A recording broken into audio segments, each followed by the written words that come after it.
Hi guys! Before I start this vlog, I just want to say thank you for watching my previous vlog on how you say thank you in Japanese, and it has 411 views in just a week.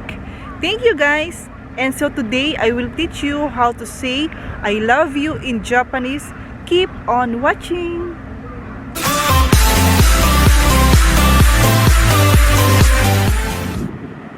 Yeah.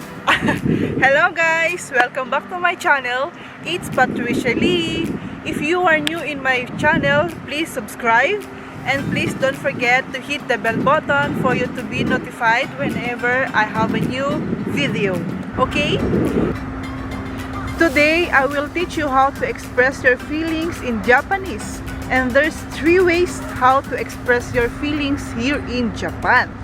Yes, 3 ways. First way is anata ga suki. Anata ga suki, or I like you.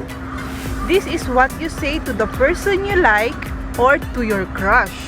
And this is the simplest way to express your feelings to someone you like. And the second way is anata ga daisuki. Anata ga daisuki, or I really like you. And it can also be translated to I like you a lot.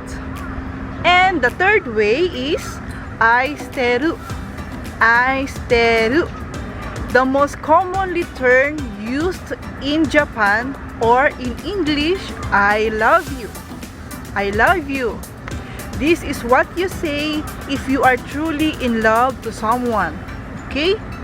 So again, first way is anata ga suki. The second way is anata ga daisuki. And the most commonly and the most deep meaning is aishiteru.